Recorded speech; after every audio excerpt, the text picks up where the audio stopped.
All right, let's dive into something pretty profound today. We're going to talk about Advaita Vedanta, which is often called the path of non-duality. Now, this isn't about giving you a new set of beliefs to follow. Not at all. It's about a complete, radical shift in who you think you are. And the whole thing kicks off with one simple, kind of mind-bending question. Just let that sink in for a second. What if the very awareness that's searching right now, for answers, for peace, maybe for enlightenment, what if that is already the thing it's looking for?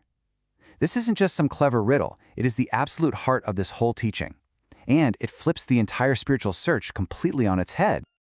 Okay, so why does any of this actually matter?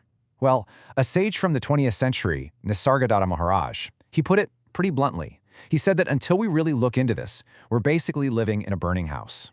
And that fire, it's the fire of a deep, fundamental ignorance. A huge mistake we're all making about who we really are. And that single mistake, he says, is the source of all our suffering. So what exactly does it mean to be stuck inside that burning house? Well, it all starts right where most of us live our daily lives, with that little nagging feeling that something's just missing. I mean, this is the universal human condition, isn't it? We feel like a small, separate me that's kind of trapped inside a body, looking out at this huge, sometimes scary world. This feeling of being a limited, vulnerable, separate person, that is what this teaching points to as the absolute root of all our anxiety, all our fear, all our suffering. That's the fire in the house. And right here, this is where the teaching delivers its punchline. It points to a truth that is so simple, so incredibly obvious, that generations of sages have called it the great cosmic joke. Why a joke? Because we spend our entire lives desperately searching for something we never, ever lost in the first place. The great sage Ramana Maharshi wasn't being poetic here, not at all. He meant this quite literally. The peace, the freedom, the wholeness that you're looking for out there, it's not some future goal you have to achieve. It is the very substance of what you are, right here, right now. So, if it's already true, then what's the problem? Nisargadatta just nails it. The issue isn't that you have to get something. The issue is a lack of recognition. We've been so hypnotized by this story of being a limited person that we don't believe it. We can't accept that we could possibly be the boundless reality we're searching for. The sheer absurdity of the situation is captured so perfectly by Papaji, another modern master. He says the spiritual seeker is like a fish swimming in the ocean, constantly asking other fish, "Excuse me, can you tell me where the ocean is?" We are so completely immersed in our true nature that we totally, utterly overlook it. Now that's the divine comedy. So the formal name for all this is Advaita. It's a Sanskrit word that just means not to. It's this radical, simple declaration that the awareness that's looking out of your eyes at this very moment is not separate from the ultimate reality of the entire cosmos. There's only one thing, one reality, and it's appearing as, well, everything. But okay, how do you actually see this for yourself? Ramana Maharshi gave us this incredibly powerful tool, the inquiry, who am I? But here's the secret sauce. The question is not meant to be answered by your mind. He explained it like this. The mind is like a hunting dog. You give it this unanswerable question, this scent, and it just runs and runs, trying to find the eye. But eventually, because it can't find anything to grab onto, it just gets exhausted and collapses. And in that quiet space that's left over, what was there all along is simply revealed. But, and this is a big but, even when you get this insight, the journey isn't necessarily over. The ego is incredibly sneaky, and it can actually hijack the teaching for its own survival. Let's talk about the common traps on this so-called pathless path. First up, you've got spiritual postponement. That's the little voice that says, "Oh, I'll be ready for this truth, when I'm more pure, or after I've meditated for 10 more years. Then there's spiritual materialism.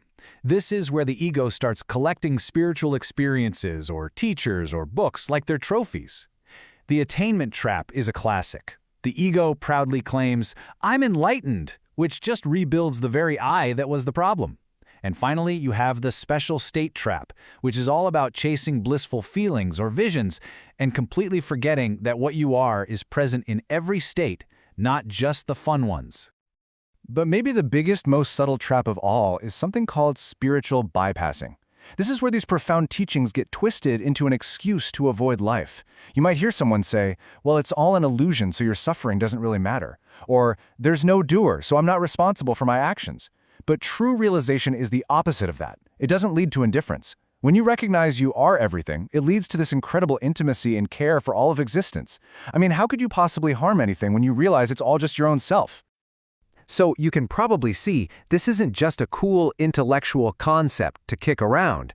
For this recognition to be stable, to really stick, it has to move beyond your head and become a fully embodied way of being.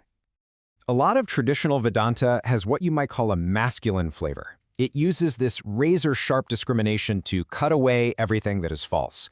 It's a process called neti-neti, which means not this, not this. But there's another, complementary, feminine approach, iti-iti, which means this too, this too. This is about embracing all of life, the messy parts, the beautiful parts, the painful parts, and seeing it all as an expression of the divine. You know, a really mature path uses both.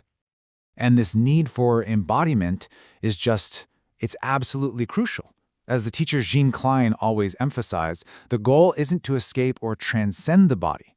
The body is consciousness. It's consciousness localized, vibrating, alive, as form. True awakening isn't just an idea you know in your mind, it's something that's felt in your bones, something that permeates your entire being. Which, of course, brings us to the most important question of all. So what? How does this profound, earth-shattering understanding actually change the way you live your day-to-day life? Well, here's the beautiful paradox. The awakened life isn't about running off to a cave and hiding from the world. It's actually about full, total participation in the world, in your relationships, in your work, in your duties, but you're doing it without that heavy personal identification, without that constant sense of me and mine that creates all the suffering. You're fully in the game, but you're no longer tangled up in all the drama. Ramana Maharshi gives us this perfect image for it. Life is a play, right? A big cosmic drama. The sage isn't the person who gets up and leaves the theater. No, the sage is the actor who plays their part with absolute commitment, with total passion, but all the while, deep down, they know it's just a role. And that is real freedom, to live lucidly, to play fully. So after all of this, all the seeking, the questioning, going through all the traps, getting all the insights, when you really strip away everything that you think you are, your name, your body, your memories, your thoughts, your whole life story, what's actually left? What are you really? It's simply this, the ever-present, silent awareness that is here right now, knowing these words. It's not something you have, it's what you are. And that, right there, is the punchline of the great cosmic joke. You were never lost. Welcome home.